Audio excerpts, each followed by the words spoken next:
En Siria hay bastante malestar por la posición que los países occidentales, muchos de los países occidentales han tenido sobre la crisis siria, ¿no? Siria es un país que de alguna manera, y su población se siente injustamente tratada porque se han hecho muchas simplificaciones desde el mundo occidental, ¿no? Y esas simplificaciones han contribuido a que gobiernos de países occidentales hayan tomado decisiones de intervenir en Siria que han tenido consecuencias dramáticas para Siria, ¿no? Desde el punto de vista de la gente que ha muerto, la destrucción que se ha provocado, etcétera, ¿no? No se ha entendido la realidad de Siria y además se ha intervenido sobre una realidad que se desconocía y que se ha querido, digamos, presentar desde una óptica puramente externa sin entender la realidad de Siria. Eso yo creo que después de 7 años a los sirios sin duda les duele, les molesta, ¿no? Lo primero que hay que señalar es que de 14 grandes frentes que hubo en Siria, hoy ya solamente quedan 3 frentes y hay 2 que están bastante activos ahora, que es el de Ghouta Oriental y el de Afrin. Bueno, en Ghouta Oriental lo que ocurre es que desde el año 2012 hay 3 organizaciones armadas, algunas de ellas consideradas terroristas tanto por la Unión Europea, Estados Unidos, etcétera, o terroristas también por los medios que emplean, que se han atrincherado en esa región, que no dejan salir a la población de esa región, que es una zona suburbana en las proximidades de Damasco, con una parte de ciudades dormitorio, barrios y pueblos rurales, ¿no? Bien, se les intentó que esos grupos entraran en los procesos de reconciliación nacional que lanzó el Estado sirio ya en fecha tan lejana como 2012 y no ha habido forma de que se pudiera normalizar ahí la situación y por tanto el Estado, sobre todo cuando desde estos grupos se venía sistemáticamente atacando zonas de la ciudad de Damasco, pero también otras localidades, incluso como Yaramana, Barse, etcétera, pues el Estado ha decidido intervenir, ¿no? Mi impresión es que se va a resolver relativamente pronto porque, digamos, estos grupos no tienen muchas posibilidades de mantenerse ya demasiado tiempo ahí. Han contado con apoyo de potencias y también esas potencias han hecho que, digamos, aguanten más de lo que podían haber aguantado, ¿no? De todas formas, creo que siendo un frente visible, porque está cerca de Damasco y mediáticamente pues, se ha generado esta especie de agitación propagandística en torno a Ghouta, pero no me parece uno de los frentes más relevantes a lo largo de toda la historia de la crisis en Siria. Y luego está el tema de Afrin. El tema de Afrin, hablamos de la zona noroeste de la provincia de Alepo y al final el tema de los kurdos sirios se ha resuelto como estaba previsto desde el primer día. La decisión la tomarían los turcos no quieren ningún tipo, no ya de autonomía, sino ni siquiera que haya un acuerdo, que lo ha habido por parte del Estado sirio con grupos de kurdos sirios, ¿no? Y entonces Turquía ha intervenido ahí y lejos de generar el efecto deseado, ¿no?, ha generado lo contrario. Ha habido una reconfiguración de una alianza entre grupos kurdos de la zona de Afrin con el Estado sirio, que ha vuelto a enviar fuerzas auxiliares del Estado a esa zona de Afrin.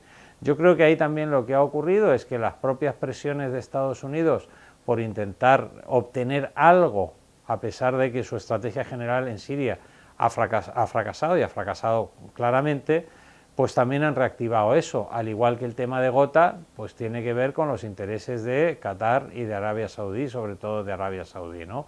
Entonces, uno y otro frente demuestran un poco las injerencias internacionales en Siria y cómo un conflicto que se podía ir cerrando ya, digamos, se reaviva, son rescoldos, ¿no? Y eso va siempre acompañado de una agitación mediática.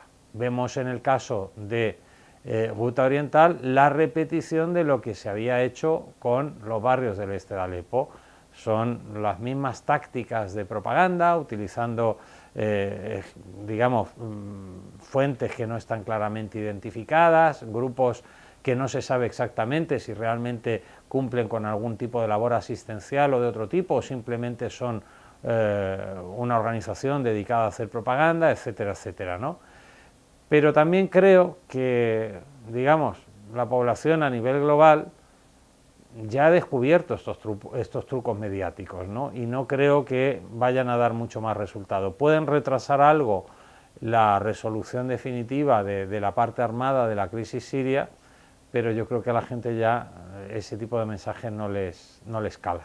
Las consecuencias de las sanciones económicas impuestas a Siria, entre otros por la Unión Europea, son dramáticas, porque son sanciones que, por ejemplo, impiden que el Estado sirio pueda renovar aparatos que sirven para detectar cánceres o para hacer tratamientos de diálisis o cualquier otro tipo de operaciones médicas. Yo estuve no hace mucho en Alepo y la gente de la Media Luna Cruz Roja en Alepo nos decían que el principal problema sanitario que tenían era un pico de muertes por cáncer altísimo, porque mucha gente, primero, no se le podía detectar la enfermedad y segundo, había dificultades para tratarla, ¿no? Y de otras enfermedades. Entonces, eso, qué duda cabe que tiene una consecuencia dramática. Luego tenemos otras. A consecuencia de esta crisis, muchos sirios pues, han tenido que salir de Siria, tienen familia dentro y necesitan mandar dinero. Bueno, la banca internacional no está trabajando con Siria, eso supone un problema, supone que las remesas se tengan que enviar de otras formas, etcétera, etcétera, etcétera, ¿no? Pensemos, por ejemplo, incluso desde otro punto de vista, las sanciones están impidiendo que empresas, por ejemplo españolas, puedan participar en la reconstrucción de Siria, porque, digamos, no pueden acceder al crédito para hacer operaciones allí, y hay empresas que quieren participar en la reconstrucción de Siria que ya se ha iniciado en las zonas, aquellas zonas que se han pacificado, que son bastantes, ¿no? Entonces, las consecuencias de las sanciones son tanto para la población de Siria, sobre todo esas son las más dramáticas desde el punto de vista sanitario, etcétera, pero luego están las sanciones también que afectan indirectamente pues a personas de otros países que o bien quieren digamos, tener algún tipo de relación con Siria, sea en un nivel personal, en un nivel económico, un nivel incluso turístico, etcétera. Y esas sanciones, pues, digamos, dificultan la normalización de la vida, qué duda cabe.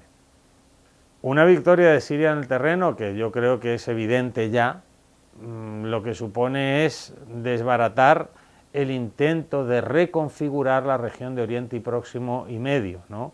Bajo ese paraguas que los think tanks estadounidenses y que incluso en la administración de Obama, antes también en la de Bush, se hablaba del Gran Oriente Medio, ¿no? Una reconfiguración de fronteras en la zona. También, digamos, la victoria de Siria es muy importante porque supone poner en barbecho, espero que durante mucho tiempo, los proyectos de cantonalizar la región por criterios confesionales, ¿no? Yo creo que si el pueblo sirio ha resistido precisamente porque su gran fortaleza es ser una sociedad multiconfesional, no ser solo una sociedad con una forma cultural derivada de una religión. Y desde fuera, sin embargo, se ha intentado crear 4, 5, 6 pequeñas Sirias con etiquetas religiosas confesionales. Eso ya se intentó, por ejemplo, durante la época del mandato francés, en 1920 a 1946, y no funcionó. Y esta vez tampoco ha funcionado. Yo creo que eso es importante, ¿no? Demostrar que la resistencia de un pueblo a un costo altísimo de vidas, a un costo altísimo de infraestructuras, etcétera, es capaz al menos de congelar o de retrasar determinadas estrategias de dominación imperial posmodernas del siglo XXI, etcétera. Yo creo que ese es uno de los legados de la resistencia de Siria estos años. Siria es más fuerte que antes de la crisis porque un pueblo que está sometido durante 7 años a una presión internacional brutal por parte de potencias regionales y globales, a sanciones económicas y a una guerra terrible, bueno, solo puede salir adelante si es capaz de unirse, ¿no? De dejar de lado, digamos, las legítimas diferencias políticas que la gente tiene, ¿no? Y de otro tipo, para sacar adelante su sociedad, ¿no? Una sociedad que en el fondo está protegida por el Estado, digo el Estado, que es lo que le da el paraguas a la sociedad multiconfesional siria, ¿no? En ese sentido sí es más fuerte, pero por otra parte no podemos desconocer que una tragedia de estas dimensiones deja heridas, deja secuelas, provoca cansancio en la gente, ¿no? Y hoy en otros ámbitos el Estado sirio, que está muy imbricado con la sociedad siria, pues en otros ámbitos es más débil que el 2011. Un Estado que pierde la mitad de sus infraestructuras en 7 años no puede tener la fortaleza que tenía antes, ¿no? Un Estado que lamentablemente seguramente va a seguir estando sometido a sanciones, pues hace que no tenga la misma fuerza, ¿no?, para actuar en la escena internacional. Entonces, yo diría que el resultado de estos 7 años es ambivalente, ¿no? Desde el punto de vista de los vínculos del pueblo sirio, yo creo que se fortalecen. Los sirios seguramente cuando reflexionen después de lo que ha pasado verán que tienen fortaleza. ¿Cuál? La defensa de una sociedad multiconfesional que es única, ¿no? La defensa de su patrimonio histórico, artístico. Ha habido casos realmente conmovedores, zonas de Siria donde fuerzas leales al gobierno y fuerzas sirias que combatían al gobierno se han puesto de acuerdo para salvaguardar el patrimonio arqueológico de Siria, que es su legado, no solo para los sirios del futuro, sino que para la humanidad. Yo creo que eso, pues, te da ciertas esperanzas, ¿no?, a pesar de todo. Yo creo que quienes han alimentado esta crisis en Siria, que ha tenido varias dimensiones, y una es la dimensión armada, queremos llamarle conflicto o guerra, van a intentar que esto continúe, ¿no? Lo que pasa es que, insisto, hemos pasado de 14 frentes, de grandes frentes, a 3 frentes. Ese es un dato claro de que la situación está cambiando. A Siria ha empezado a volver gente que había salido, sobre todo gente que, desplazados internos, han vuelto a sus hogares, pero están volviendo, y son datos de Naciones Unidas, sirios que estaban fuera, ¿no? Entonces, ¿hasta qué punto estas potencias que intervienen van a poder seguir desestabilizando Siria de la misma forma que antes? Yo creo que ya no, porque todo tiene un ciclo, ¿no? 7 años es un ciclo muy largo. ¿Quiere eso decir que no van a hostilizar a Siria de otra manera? Pues no, seguirán, porque Siria no es un país cómodo para determinadas potencias, es un país que se resiste, uno, a la confesionalización, a la cantonalización, se resiste a las tramas, digamos, de una globalización económica impuesta al servicio de quienes controlan el capital internacional. Siria se ha resistido, tiene un modelo económico peculiar, donde el Estado sigue siendo un agente económico importante, lo cual le permite proveer servicios sanitarios, médicos, etcétera, educativos. Y yo creo que, bueno, pues a pesar de que no puedan desestabilizar Siria de una manera tan evidente, tan grosera, tan burda, recurriendo a recursos tan ilimitados como se ha hecho, pero Siria va a seguir siendo incómoda para determinados actores, ¿no? Entonces, ¿se puede ser optimista? Yo creo que en lo inmediato sí, porque la fase álgida del conflicto está terminando, pero Siria tiene problemas internos que tiene que resolver, lo hemos dicho, hay una parte de la población que quiere confesionalizar un Estado que sea confesional, eso no va a desaparecer porque se dejen de disparar tiros, ¿no? Y luego, pues va a seguir habiendo una presión internacional porque Siria seguirá siendo seguramente un país antiimperialista y un país que tampoco acepte de buen grado que se le imponga un determinado papel en los mercados económicos internacionales, ¿no? Entonces eso hará que Siria siga estando en el disparadero, seguramente menos que estos últimos 7 años, y eso para la población de Siria sin duda será una buena noticia. Siria yo creo que está superando la parte álgida de la crisis, pero Siria va a seguir necesitando apoyo, ¿no? Un apoyo, digamos, para que a la primera que se intente volver a desestabilizar Siria, pues haya una contestación, y eso pasa por hacer campañas de información para que la gente conozca, profundice. Siria y los sirios yo creo que no tienen miedo cuando la gente se acerca a esa complejidad, al final los hechos se terminan imponiendo. Es difícil al principio y eso hace que la gente pues se tire por lo fácil, que es el eslogan, que es la simplificación, etcétera. Pero la realidad de Siria, siendo compleja, también es una realidad muy clara, ¿no?